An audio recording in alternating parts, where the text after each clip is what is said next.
Being an Israeli Jew, I have never experienced anti-Semitism myself, but it's a phrase that always seems to be in the air.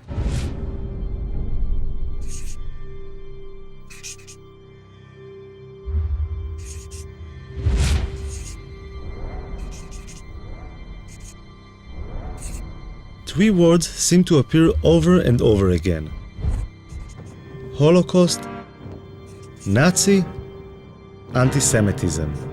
Living in a country that was founded to give the Jewish people a safe place to live in, I found this really disturbing. So I decided I wanted to learn more about the subject. Ladies and gentlemen, This is Abe Foxman, the head and face of the Anti-Defamation League. I have been lucky to have survived by miracle the Shoah. Very nice speech, very good. The ADL is the biggest organization in the world fighting anti-Semitism, with a budget of over $70 million a year. Abe Foxman has become the symbol of the fight against anti-Semitism in the world today. I thought he might be able to open some doors for me. So I asked him to help me out with my film. Abe Foxman was very welcoming. I think he liked the idea of an Israeli filmmaker taking an interest in anti-Semitism, and he agreed to give me unprecedented access to his organization, which has its headquarters in Manhattan. He's doing a film, which I still don't understand what it is, but we said yes, yes, and yes. You're on the record. Got it. Okay? I'll be good. Okay? He's not going to hurt us. Great. On the other hand, he's a good journalist, okay? I'll take He care of wants you. to get, good stuff. Foxman introduced me to some of the senior staff at the headquarters. You can talk to him, too. Would you say the ADL is like the biggest Jewish organization dealing with anti-Semitism? Oh, yes, yes, in the world. Yeah, there's no question about that. Yeah, certainly in the United States, but I would say in the world. We have all of our 27 offices all over the country with their ears to the railroad tracks. It starts with an insult, a denigrating statement, and at the very top, what you have is genocide. And in between is every bad thing that can happen to somebody. An important part of the ADL's work are the international missions, and Foxman decided to allow me to join him. Every year, a few ADL board members and contributors get to join Foxman as he travels to various countries, meeting heads of state, politicians, and other influential people who can help in the fight against anti-Semitism. I can tell you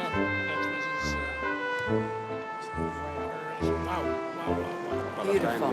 How gorgeous. I'm curious about how Mr. Foxman gets to meet all these important people. Why would all these ambassadors, politicians, and heads of state take the time to meet him? It's their perception of the power of the Jewish community, which is one of those sides of the anti-Semitism, which is it's a very thin line, So it is. We have a very beautiful view from here. The first example of what Foxman is talking about was a meeting with a special advisor to the Ukrainian President Yushchenko. We come to celebrate your democracy, but we also come with mixed feelings. The history of the Jewish people in this country is primarily one of tragedy. We would like to see a more active, a more aggressive approach to dealing with issues of anti-Semitism.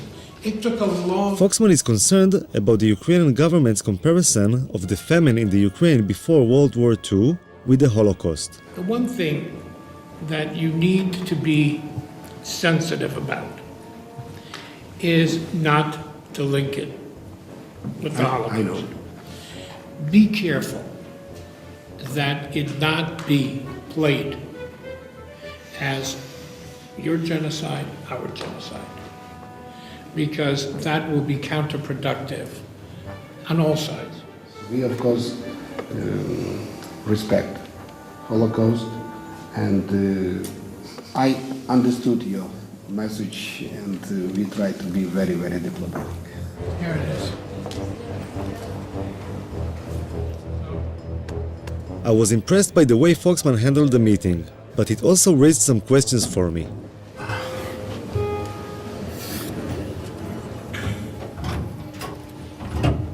She was kind of pushing him a little bit, huh? He was kind of what? Pushing him. Yes, of course. It's always like that?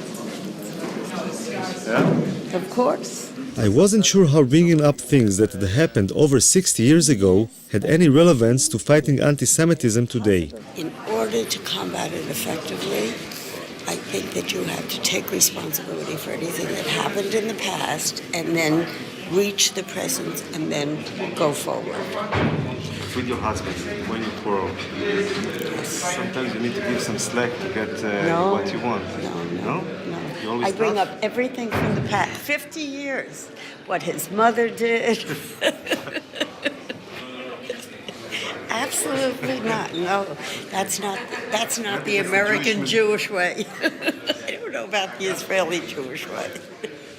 Give them the guilt trip. That's, yeah, absolutely.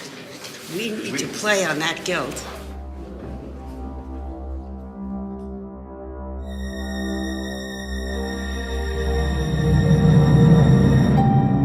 Before coming to the Congress, I had a discussion by phone and a letter by the Deputy Minister Karagounis. It is with great pleasure that I make you here today privy of the upcoming comprehensive law of the Hellenic Republic, which will penalize severely all racist, xenophobic, and other prejudicial and discriminatory manifestations. Sont plusieurs centaines à faire la queue pour recevoir paquets de pâtes, briques de lait ou pommes de terre. Parmi eux, des mères de famille, des sans-emploi ou des retraités. Aujourd'hui, nous distribuons plusieurs tonnes de nourriture gratuitement, achetées directement à des producteurs grecs pour les donner au peuple grec. C'est le parti néo-nazi Aube Dorée qui organise une distribution gratuite, en face même du Parlement, où la formation a fait son entrée lors des dernières législatives. Θέλω να ευχαριστήσω τις εκατοντάδες χιλιάδες των Ελλήνων, οι οποίοι ψηφίσαν το εθνικιστικό κίνημα Χρυσή Αυγή και μέσα και έξω από τη Βουλή. Θα συνεχιστεί ο αγώνας για μια Ελλάδα ελεύθερη από τους παγκόσμιους τοκογλύφους, για μια Ελλάδα ανεξάρτητη και υπερήφανη, για μια Ελλάδα χωρίς την δουλεία του μνημονίου και την εκχώρηση της εθνικής μας κυριαρχίας. The law will not exclude even members of the parliament, thus effectively reining on the racist, anti-Semitic and Holocaust denial rhetoric of any political party with parliamentary representation. Le crépuscule tomberait-il sur le parti néo-nazi grec Aube Dorée? Ce matin, Nikos Michaeloliakis, alias le Führer grec, fondateur et chef historique néo-nazi, a été arrêté avec 3 autres députés par la police antiterroriste. Dans l'après-midi, ils ont été transférés au tribunal pour y être entendus par un juge d'instruction qui se prononcera sur leur éventuelle inculpation. Et non content de se vanter de ça, le Congrès juif mondial dit qu'ils veulent la même chose pour le mouvement Jobbik en Hongrie. Mr. Prime Minister, we are especially concerned about one particular party. I am talking about Jobbik, that party that won almost 17% of the vote in the 2010 elections. Jobbik is dragging the good name of Hungary through the mud. Hungarian Jews, Mr. Prime Minister, need you to take on these dark forces. They need you to be proactive. They need your leadership in the fight. As President of the World Jewish Congress, I ask you to please demonstrate and talk about this great country's finest traditions. It's time for leadership and strong actions. Inquiétude dans la communauté juive. Le Monde, 26 mars 1986. L'élection de 35 députés du Front National à l'Assemblée nationale, le 16 mars, a provoqué des réactions parmi les organisations juives. Le Conseil représentatif des institutions juives de France exprime le regret que des électeurs aient égaré leur vote en faveur d'un parti qui a introduit dans la vie politique française des concepts de discrimination dont le simplisme est certainement trompeur et recèle des facteurs de division et de haine. Enfin, les associations Bnei Brit lancent un appel à la vigilance et rappellent aux représentants de ces partis leurs engagements pris au cours des forums du Bnei Brit devant la communauté de ne s'allier en aucun cas au Front National. 1986. Directive du Bnei Brit adressée aux politiques français concernant l'arc républicain. Il y a deux gros lobbies puissants en politique, le lobby juif et le lobby gay. Aujourd'hui, c'est les deux gros lobbies qui tiennent, je dirais, la politique au sens bureaucratico-politicien. Hein. D'ailleurs, on va le dire clairement, le président de la République est juif et le Premier ministre est gay, hein, en gros, il faut le savoir. Hein. Oui, bien sûr. Le président Sarkozy est juif par sa mère, il descend de la lignée très intéressante et très importante des Malas de Salonique, hein, par sa mère et son grand-père maternel. Quant à Fillon, on le sait dans le milieu autorisé, qu'il est de la jaquette. Hein, voilà.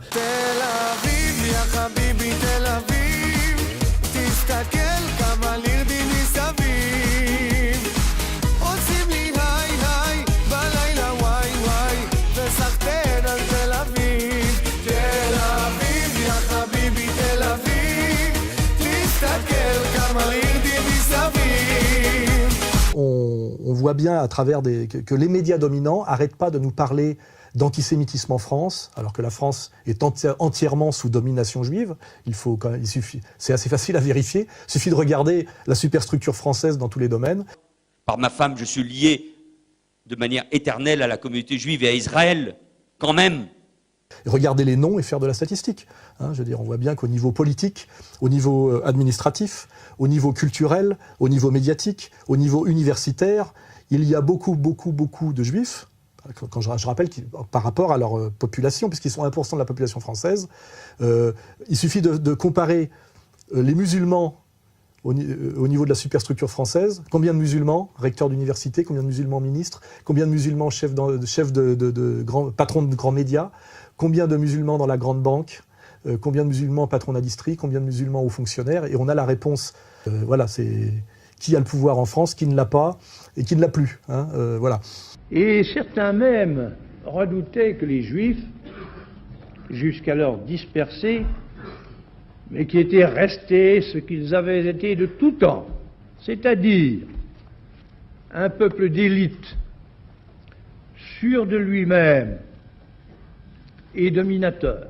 Vous remarquez la surreprésentation de collaborateurs juifs dans l'émission de France Culture Panorama. Vous dites pas qu'il y en a trop, vous dites qu'il n'y a que ça. Monsieur Renaud Camus a été mis au banc de la société française, pas parce qu'il était sodomite, parce que ça c'est tout à fait accepté depuis très longtemps, mais parce qu'il a osé écrire dans un livre qui a été paru, je crois, en 2000, et qui s'appelle Campagne de France, où il écrivait au jour le jour son journal de lettré, brillant, etc., qu'il trouvait absolument anormal qu'à une émission de France Culture, donc France Culture, Radio Nationale, dans une émission à laquelle il participait de temps en temps qui s'appelait Panorama, sur 8 invités, il y ait 7 juifs. C'est ça qu'il disait à l'époque. À l'époque, il avait montré du doigt le grand remplacement qui s'était d'abord fait dans les élites pour que se puisse faire après le grand remplacement au niveau de la masse, puisque c'est l'un qui pilote l'autre.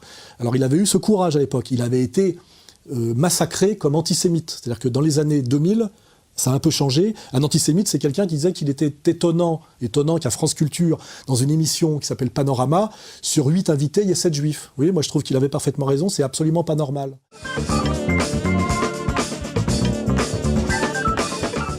Sans Hitler, je ne serais pas né. C'est une situation, je veux dire, ça rend fou. Qui est un juif hystérique. J'ai condamné cette phrase. Je l'ai condamné. Au sens clinique du terme. Et c'est vous. Aujourd'hui, intègre une institution qui s'appelle l'Académie française, qui est là pour, comment dirais-je, perpétuer, représenter ce qu'on appelle le génie français. Leur invocation constante des heures les plus sombres de notre histoire ne protège pas les Karfunkelstein d'aujourd'hui contre la haine. Elle les y expose. Donc nous avons un talmudiste polonais aujourd'hui qui est là pour incarner le génie français et qui toute sa vie n'a parlé que de questions juives et qui récemment a redécouvert le droit, la possibilité, la nécessité d'être un Français attaché à la France charnelle et qui nous a donné l'autorisation de relire Maurice Barrès. Je parle de Maurice Barrès pour dire qu'à un moment donné, le discours romantique de l'appartenance Donc voilà où on en est aujourd'hui, c'est-à-dire on a Finkielkraut à l'Académie française, en attendant Bernard-Henri Lévy. La culture juive, la pensée juive a tellement donné à la France. Je pense qu'il y aura droit aussi dans 10 ans, si rien ne change en France, et puis peut-être à la fin, même pourquoi pas, à Nouna.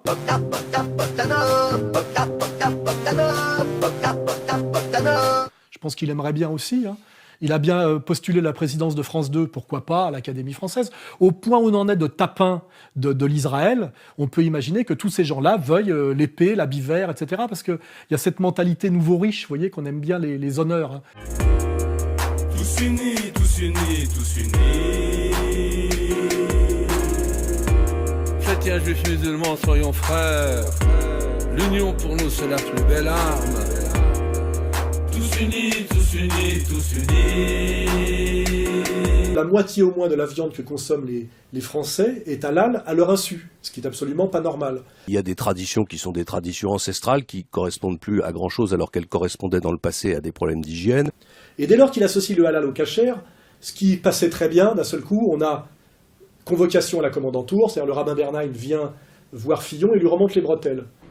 En recevant aujourd'hui les représentants du culte juif, François Fillon a clairement joué l'apaisement. Il a réexpliqué de façon très claire qu'il n'était pas question de remettre en cause l'abattage rituel en France. Il s'est défendu d'avoir voulu nous blesser, il s'est défendu d'avoir voulu viser la religion et la communauté juive, là-dessus il a été très clair.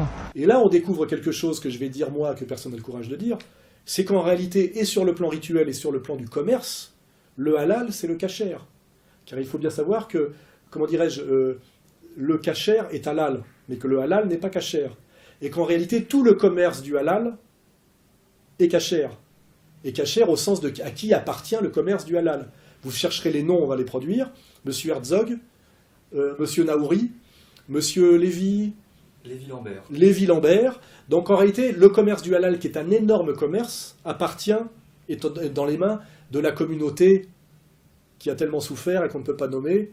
Mais voilà. C'est, vous voyez, ça, quand on dit qu'il va falloir respecter la loi française sur l'abattage, d'un seul coup, ça, les fils se touchent, parce qu'on touche au business juif du halal. Et là, d'un seul coup, bing, on doit plus en parler. J'ai été menacée sur un site juif, notamment, des menaces très graves. On me promet un égorgement sans étourdissement, on me promet une balle, on me promet de servir de cobaye, des insultes sur mes origines, des insultes raciales. Il faut bien comprendre que si on a pu déroger aux lois républicaines et que finalement les Français se retrouvent à consommer à 50% de la viande halal et cachère sans le savoir, c'est pas à cause du lobby musulman qui est inexistant.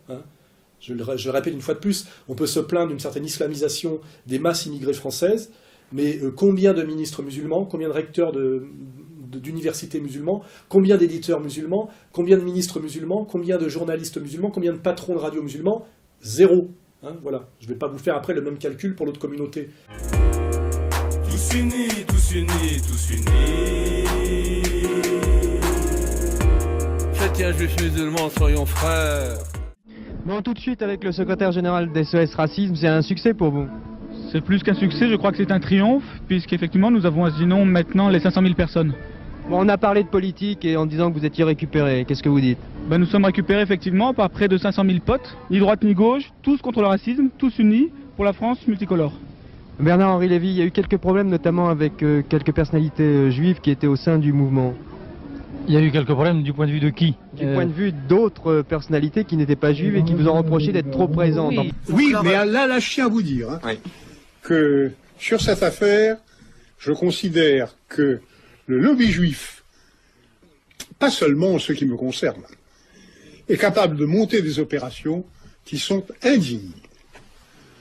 Et je tiens à le dire publiquement. C'est-à-dire à monter l'immigré contre le français de souche, en le traitant systématiquement de raciste, de collabo, de colonialiste, etc. On a le petit Glucksmann qui a pris le relais de son père, à bien nous culpabiliser pour qu'on soit obligé d'accepter ces hordes de nomades qui viennent pourrir la vie des producteurs sédentaires en voie en plus de précarisation par le chômage. Oui, il faut accueillir les réfugiés qui meurent aujourd'hui en Méditerranée. Est-ce qu'on veut vivre entouré de miradors et de barbelés avec des cadavres dans nos mers et sur nos côtes et sur nos routes, ou est-ce qu'on assume d'être une société ouverte? L'Europe a besoin de migrants.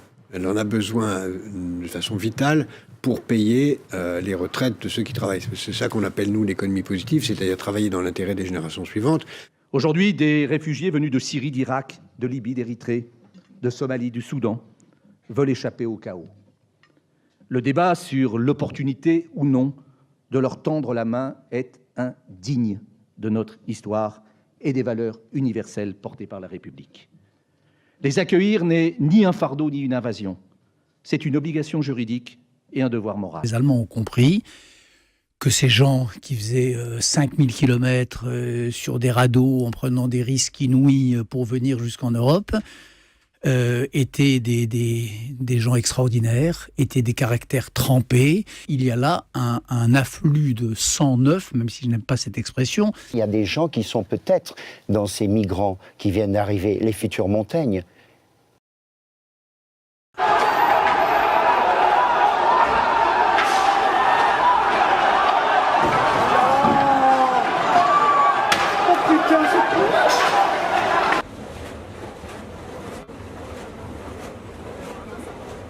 Quand vous vivez comme ça, que sous vos fenêtres pendant 3 mois, c'est ça, chez nous, il y a des gens en dépression. C'est vrai qu'en France, on voit des querelles politiciennes, on voit des déclarations minables de petits bourgeois frileux, repliés sur leurs acquis. Et si on avait changé le discours depuis 20 ans, si au lieu en permanence de désigner les immigrés comme responsables de tous les maux de cette société, si on s'était dit une fois pour toutes que c'est une chance, que peut-être tout n'est pas formidable, mais que c'est une formidable chance pour la France de disposer de jeunes comme lui, et il y en a des milliers. Ces gens-là, on les a fait venir de force, alors qu'on était déjà dans une période de récession économique, puisque c'était entre le premier choc pétrolier et le deuxième choc pétrolier. On les a fait venir pour métisser le peuple de France. Le métissage est toujours un moyen de contrôle pour les minorités agissantes.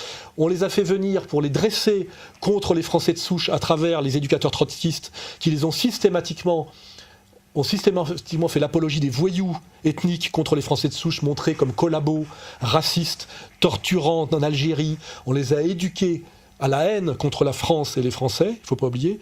Et il ne faut pas oublier qu'à l'époque, Jean-Marie Le Pen avait montré ces dangers à partir de 1973. Il y a une inquiétude du pays vis-à-vis de l'immigration sauvage en particulier, parce que les gens, vis-à-vis des travailleurs, ont une attitude normale, et d'ailleurs qui ressemble à la nôtre, mais vis-à-vis de tous les gens qui viennent se faire soigner en France et qui franchissent des frontières sans aucun contrôle, il y a une hostilité certaine, et je pense qu'il y a là un véritable impact de notre campagne. Et aussi pour casser l'unité ethnique du peuple de France, puisqu'un peuple ethniquement et religieusement cohérent peut résister à une soumission venue de l'étranger. Qui mettez-vous sous le terme de réac?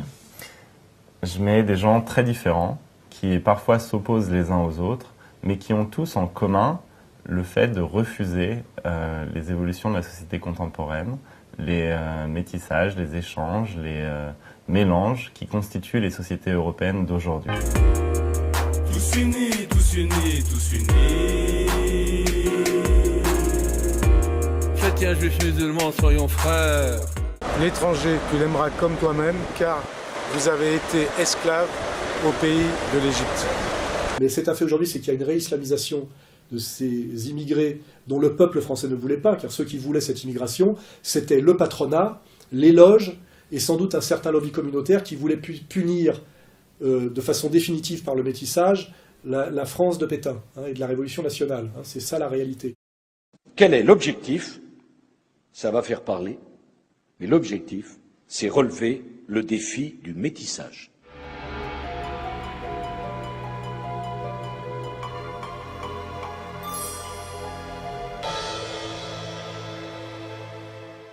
The fact is that Jewish racists push diversity for every people and nation on earth but their own. But let me tell you, it is not the Muslims who've changed the immigration policies of Europe and America. Muslims don't run the media that tells Swedes and Germans and Britons and Americans that they must let themselves be ethnically cleansed in our own homelands. Arabs don't run the kosher Hollywood media that teaches Europeans to hate themselves so much that some even celebrate our own extinction. Je suis métisse, un mélange de couleurs, métisse. Pour la 8e fois consécutive, c'est Yannick Noah, le chanteur et ancien joueur de tennis, qui occupe la première place du classement. Rien ne semble l'atteindre, il est en tête aussi bien chez les Français de gauche que de droite. Juste derrière, c'est Zinedine Zidane qui occupe toujours la 2e place. Les politiques font pâle figure en cette année présidentielle. La seule à se distinguer, c'est Simone Veil qui occupe la 4e place. Vous allumez la télévision, vous allumez la radio, vous allez au cinéma, on se fout de notre gueule, en permanence. Mais ça n'arrête pas. J'allume la radio, là j'entends sur France Info Julien Mock. Il me dit, voilà, un prix Goncourt des lycéens vient d'être attribué à Gaël Faye. Formidable, je me dis, Gaël Faye. Il va nous parler de la France, quoi. Non, Gaël Faye, c'est la guerre au Rwanda qui l'intéresse. Et c'est aussi la guerre au Rwanda qui intéresse le jury Goncourt des lycéens. Voilà. Sachant qu'il y a quelques jours, le prix Goncourt était attribué à Laila Slimani. Le prix Renaudot a été attribué à Yasmina Reza pour son livre Babylone. Yasmina Reza. Ah non, c'est pas une musulmane. Hein. Non, mais cherchez bien. Bah regardez, cherchez, puis vous verrez par vous-même. Et ensuite, Julien Mock sur France Info, dans son créneau horaire 15-17, me dit qu'il faut que j'aille voir un film génial qui vient de sortir. C'est un film de Rachid Jaïdani. 5 nominations, hein. Alors je sais pas par qui a nominé ça, on sait pas. Mais le principal, c'est qu'il y ait 5 nominations, c'est génial, il faut aller voir le film au cinéma. Alors allez claquer votre pognon au cinéma, bande de goy. Voilà, et ensuite, donc Julien Mock sur France Info, qui veut m'apprendre la vie avec Vincent Cespedes, un super philosophe. Ces gens-là ne favorisent que des étrangers, des Israéliens, des Africains, des Arabes. Il n'y en a que pour eux. Nous, les Français de souche, on est vraiment considérés comme des sous-merdes dans notre propre pays. La personnalité préférée des Français. Alors quand c'est pas Yannick Noah, c'est Jamel Debbouze. Quand c'est pas Jamel Debbouze, c'est Drucker, Bernard-Henri Lévy, Omar Sy, Jean-Jacques Goldman, Simone Veil, Danny Boone, Patrick Bruel, Gad Elmaleh. Mais ils se foutent de nous. Ils se moquent de vous, là. On se fout de votre gueule. Et puis je crois le noir qui joue dans le film qu'on nous a conseillé d'aller voir, enfin, ça fait partie de ces nouveaux rituels maintenant, c'est qu'un film sort, c'est une entreprise commerciale, tous les journaux télévisés qui nous parlent de rien de sérieux nous disent qu'il faut aller voir le film avec des extraits, il y a une projection organisée privée à l'Élysée, le président de la République dit que c'est un chef-d'œuvre, et derrière ça fait 15-20 millions d'entrées, c'est devenu une espèce de système maintenant, finalement, où il y a une espèce de cinéma de propagande d'État, alors toujours sur le métissage, le noir qui danse comme Michael Jackson, qui pousse un riche blanc en fauteuil roulant. Il est le sourire de cette nouvelle année. Omar Sy, révélation du film Intouchable, démarre 2012 sur les chapeaux de roue et fait une entrée fracassante dans le classement des personnalités préférées des Français. Devenu le symbole d'une France métissée et généreuse. C'est toujours de la grosse artillerie droit de l'homiste métisseuse. Voilà, on a cette espèce de ça s'institutionnalise en France, et je pense qu'on finira comme Hollywood où finalement Woody Allen dit en plaisantant, parce que lui a le droit évidemment de faire des plaisanteries, je crois que la cérémonie des Oscars est la plus grande fête juive du monde. Voilà, on en arrivera là en France, c'est-à-dire à la communautarisation intégrale du cinéma français. Et le projet de l'Empire mondialiste, il est clair. Édifier une société multiculturelle et multiraciale dans tous les pays. Pas seulement en Occident, d'abord en Occident, mais pas seulement, dans tous les pays, parce qu'une république multiculturelle et multiraciale, c'est l'embryon d'une société mondiale qui, elle, sera multiculturelle et multiraciale. Donc, appeler au grand métissage généralisé, supprimer les frontières, araser les différences entre les hommes, que ce soit des différences raciales, des différences nationales, des différences religieuses, en clair, détruire les races, détruire les nations, détruire les religions. C'est ça l'objectif. En 1925, dans son livre Idéalisme pratique, Kalergi appuie son projet sur le métissage racial des peuples européens. Il écrit « La race du futur, négroïdo-eurasienne, d'apparence semblable à celle de l'Égypte ancienne, remplacera la multiplicité des peuples par une multiplicité des personnalités. » Selon lui, le socialisme, qui a commencé par l'abolition de la noblesse et par le nivellement de l'humanité, culminera dans la production de la noblesse, dans la différenciation de l'humanité entre un peuple métissé et une élite sélectionnée par eugénisme. Godfather of the European Union, Richard Coudenhove-Kalergi, published the plan for a united Europe and the ethnocide of the peoples of Europe, the encouragement of mass non-white immigration was central to the plot. Since then, an unholy alliance of leftists, capitalists and Zionist supremacists has schemed to promote immigration and miscegenation with the deliberate aim of breeding us out of existence in our own homelands. As indigenous resistance to this human genetic modification industry grows, the criminal elite seeks new ways to camouflage their project. First, their immigrant pawns were temporary guest workers. Then it was a multiracial experiment. Then they were refugees. Then the answer to a shrinking population. Different excuses, different lies. And asylum is just another one. But the real aim stays the same. The biggest genocide in human history. The final solution of the Christian European problem. They have taught us to hate our own heritage. The Jewish media even tells us that we don't even exist as a people, that race is a myth, and that your heritage is totally unimportant. Of course, they do the same thing to the Palestinian people. Golda Meir and Jewish leaders to this day say repeatedly that there's no such thing as Palestinians. They tell us Europeans that simply wanting to preserve our non-existing people and our own nations is the height of racism. Read the famous Jewish anthropologist, Jared Diamond. For years, Jared Diamond has told people that race is a social construct and really doesn't exist. Well, think about it. If you believe that your own people don't exist, you really don't have much reason to defend it, do you? But in a Smithsonian article, Diamond praises DNA studies, and he says that they're wonderful because they help Israel prove who is a real Jew. You see, according to Diamond, there are no European people, no Asian people, no Indian people, no African people with a unique genetic and cultural heritage, and for that matter, no Palestinian people. But thank God, he says, DNA proves the Jewish race does exist and that they must have a racist state devoted to them and them alone. Il s'agit toujours d'araser toutes les différences entre les hommes parce que ces gens-là espèrent que quand il régnera sur Terre une paix qui sera totale, définitive et absolue, enfin leur Messie pourra apparaître. Voilà, c'est ça leur projet, c'est de détruire tout ce qui n'est pas eux pour établir une paix sur Terre. Une paix qui sera, je le répète, comme le dit Bernard-Henri Lévy, totale, absolue, définitive et universelle. Leur projet, il est là.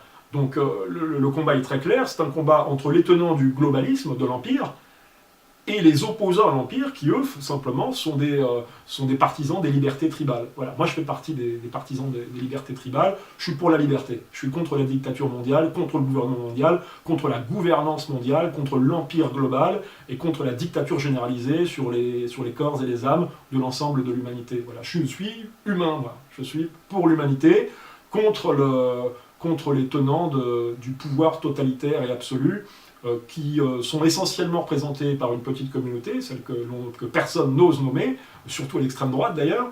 Mais il n'y a pas que eux, il y a aussi tous les partisans du globalisme, tous les milliardaires, qu'ils soient protestants, qu'ils soient bouddhistes. Enfin, le fait est, c'est qu'ils sont souvent judéo-protestants, ces milliardaires.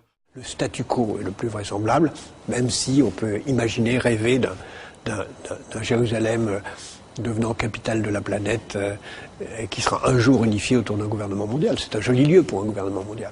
Il faut le faire au niveau mondial. Donc, l'idée d'une gouvernance mondiale, exactement. Ça n'est pas une utopie de Strauss-Kahn. Ça n'est pas plus une utopie que l'idée d'une gouvernance de l'économie nationale, comme elle s'est affirmée pendant le XXe siècle. Le grand pari du XXIe siècle, c'est l'invention, comme vous venez de le dire, d'une gouvernance mondiale. Elle prend aujourd'hui, l'embryon prend aujourd'hui la forme du G20, et au cœur de cette nouvelle gouvernance mondiale, il y a le nouveau FMI.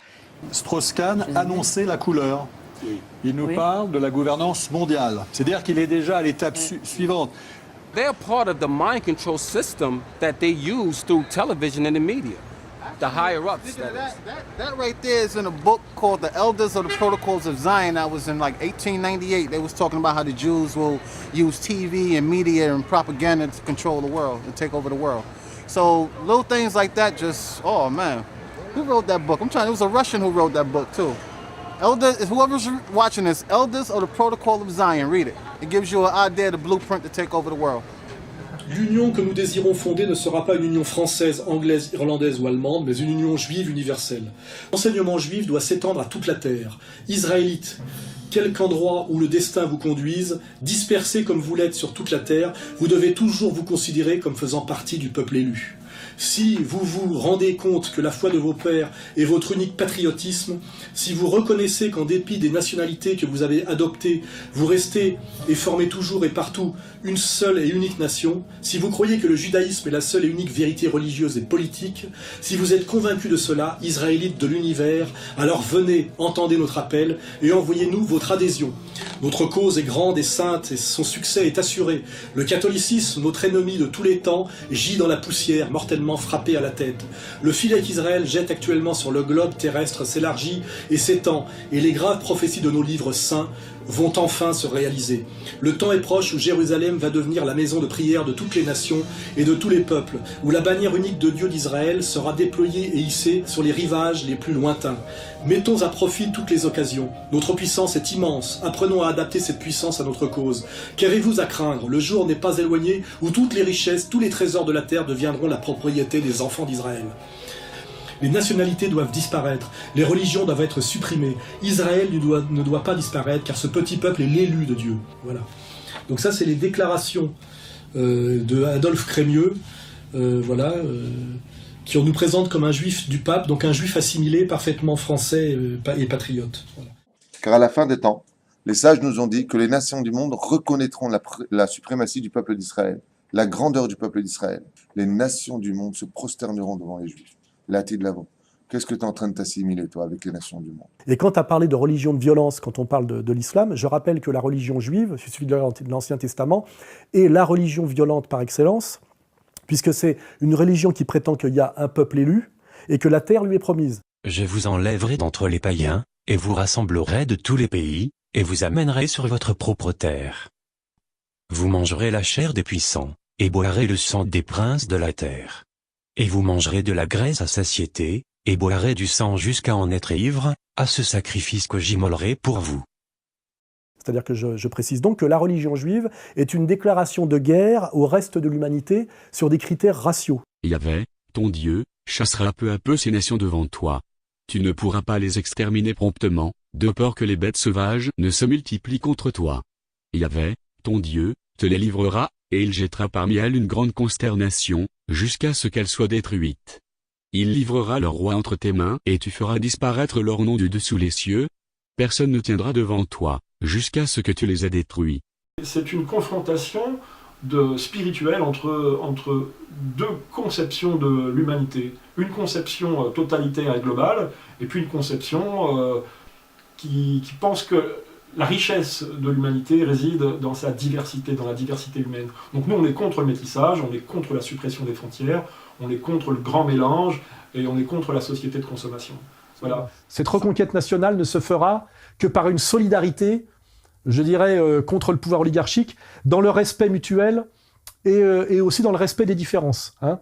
Nous luttons pour la reconquête nationale, mais aussi contre le métissage et pour le respect aujourd'hui de la fierté blanche qui est effectivement aujourd'hui traitée par le pouvoir en France comme une minorité. Do you understand now why the mass media preaches diversity for non-Jewish nations, but at the same time, Israel's right to be a Jewish state? Diversity is a great thing when it comes to the world. Thank God that we have different nations, cultures, languages, religions, art, music, and even different races that have unique forms of beauty and expression. But diversity and multiculturalism inside nations most often leads to division and conflict. Diversity is the Jewish supremacist weapon to divide and conquer other nations. I'm speaking here not only for my fellow Europeans, whom I do dearly love, but I'm also speaking for the Asians, the Indians, and the Africans of the world. Every people on earth should have the right to live, to preserve its heritage and character, and be free and independent. Don't let Jewish globalism destroy the life and freedom of your people. If you don't stand up for yourself, then do it for your children, for they deserve to be free. Nous sommes aujourd'hui soumis à une communauté qui nous terrorise. Voilà. Et les gens qui ont un peu de courage, comme moi Dieudonné, de ne pas se laisser soumettre, sont persécutés, humiliés, diffamés, insultés, ruinés, etc., etc., etc. Voilà, c'est bien la réalité. C'est-à-dire, on vous envoie au tribunal, on vous empêche de travailler, hein, on vous ruine économiquement, on vous déshonore par les médias, M. Aziza, on vous persécute par le fisc, et on vous envoie au tribunal, et à la fin, on vous fout en tôle. Et puis, si ça ne suffit pas, on vous assassine. Un peuple d'élite, sûr de lui-même et dominateur. Vous, Jacques Cheminade, vous représentez pas grand-chose au niveau de la vie politique française. Hein, vous vous appelez, je crois, Jacques Cheminade. Donc on pose des questions à Jacques Cheminade et pas à Léo Alexander. On est d'accord ou pas? Oui, je trouve votre façon de dire d'accord pas très courtoise. Oui. Non, mais je suis pas très courtois. Françoise, précisez les choses parce que j'ai pas très bien compris là. Il y a un poète. Non, Richard, je connais, mais vous connaissez peut-être pas. La tradition des Rothschild, je vois pas ce que vous voulez dire. Une tradition de banque d'affaires, de jouer sur les trafics d'armes, sur les flux financiers, aussi, tout ça. Mais c'est pas le seul. Non, pas du tout. Pas du tout. Si vous pensez que je suis antisémite, vous insultez ma famille qui s'est battue contre ce que représentait le nazisme. Et c'est une insulte. Je pense qu'on ça change rien. Well, it's a trick. We always use it. When from Europe somebody is criticizing Israel, then we bring up the Holocaust. When in this country people are criticizing Israel, then they are anti-Semitic. And the organization is strong and has a lot of money.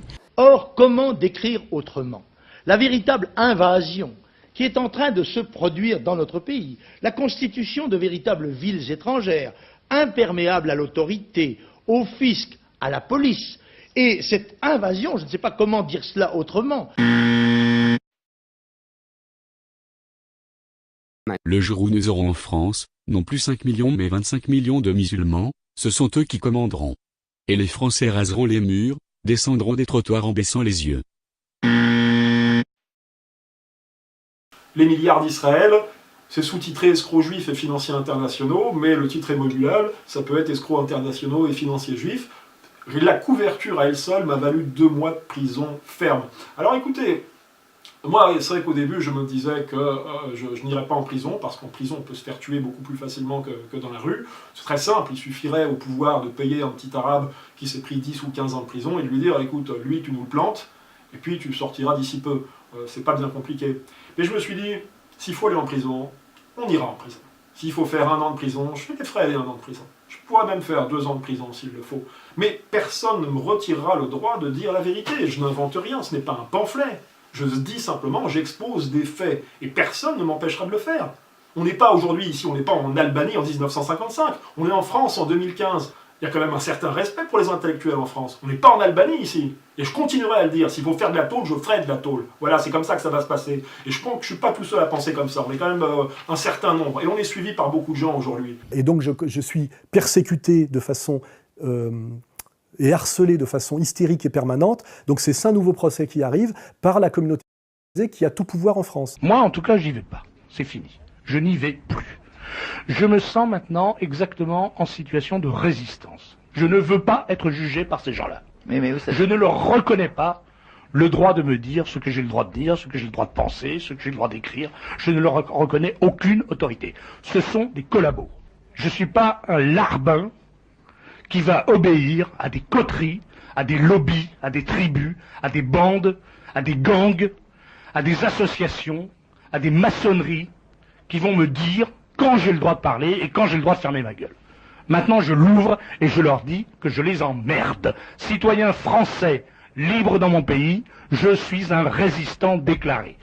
Mais normalement, il devrait plutôt y avoir une discrétion sur ce sujet, parce qu'effectivement, on peut s'étonner que des gens qui sont 1% de la population française soient dans certains secteurs 20%, 30%, 40%, 70%. Ça pourrait étonner et agacer. Or, au lieu d'être discret, et finalement d'avoir le pouvoir discret et la puissance joviale, on n'arrête pas de nous harceler, nous, petits peuples de France, sur des soi-disant agressions antisémites, qui sont pratiquement toujours des fausses agressions, pratiquement tout le temps.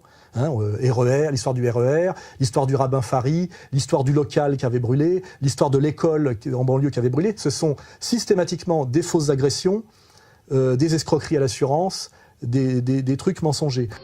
Agression antisémite dans le RER, une jeune femme prise à partie sous les yeux des autres voyageurs qui n'ont pas bougé, un acte infâme qui suscite la condamnation de toute la classe politique, appelle à un sursaut républicain contre toute forme de racisme. En quelques heures, la jeune mère de famille du RERD est donc passée du statut de victime à celui de suspect. Placée en garde à vue cet après-midi, elle a finalement avoué avoir inventé tout ou partie de l'agression pour laquelle elle a porté plainte. Donc effectivement, on nous a parlé récemment, la une de tous les médias, d'un professeur d'une école juive orthodoxe qui aurait été agressé à Marseille par un jeune qui l'aurait attaqué avec un coupe-coupe par derrière. Ça ne tient pas la route. On nous avait vendu, au lendemain des attentats du vendredi 13, la même histoire à Marseille avec un autre professeur d'une école juive religieuse qui s'était présenté aux médias comme agressé par une bande d'immigrés qui criaient, je crois, « Vive Daesh » ou « Allah Akbar » et nous avait montré des scarifications qu'il avait subies partout à coups de cutter. Et aussitôt, donc, ils m'ont agressé, ils m'ont mis par terre, proférant bien sûr des insultes antisémites. Dans leurs propos, on va t'achever, on va te tuer, quoi. On n'en a plus jamais entendu parler. Donc, je soupçonne, et je le déclare ici solennellement, que c'était un menteur qui avait pratiqué une fois de plus, car les cas d'auto-agression antisémite sont innombrables, et malgré le fait que ces auto-agressions sont innombrables, elles sont toujours systématiquement relayées immédiatement par les médias sans aucun recul, alors que nous avons pléthore de fausses agressions antisémites faites par des juifs eux-mêmes. L'agression du rabbin Fari à Paris par un homme casqué qui aurait tenu des propos à tonalité islamiste. C'est en tout cas ce qu'avait relaté Gabriel Fari. Ce soir, nous révélons un fait nouveau qui cadre mal avec ce récit. Selon nos informations, l'arme en question, un couteau de type laïol, provient de la cuisine de la synagogue. Plusieurs témoins l'ont parfaitement identifié. Et cela exclut la thèse de l'agression islamiste. Alex Moïse, c'était ancien responsable du Likoud en France, donc de la droite pro-israélienne. Alex Moïse s'était plaint à la police de recevoir des messages et des menaces antisémites sur son téléphone portable. La police a fait une enquête sur ces messages antisémites. Voilà, donc le principal opposant à Dieudonné, a découvert que c'était Alex Moïse lui-même qui s'appelait sur son propre portable. Il a été condamné d'ailleurs à 2 mois de prison avec sursis pour ça, pour se faire des menaces antisémites.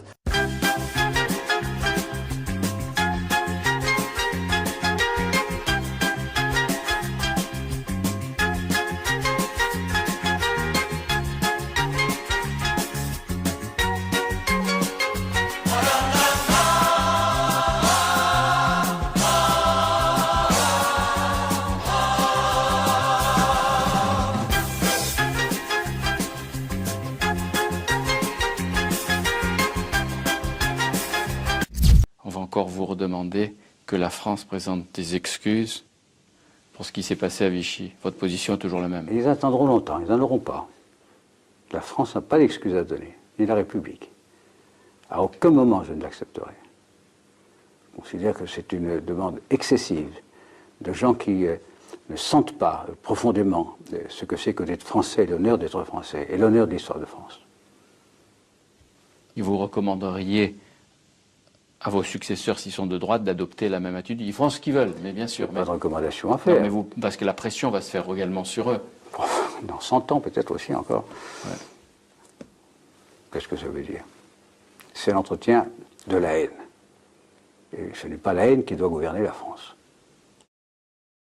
Le Christ s'exprime très clairement, peuple de vipères, religion de Satan, etc. Enfin, on mettra les extraits.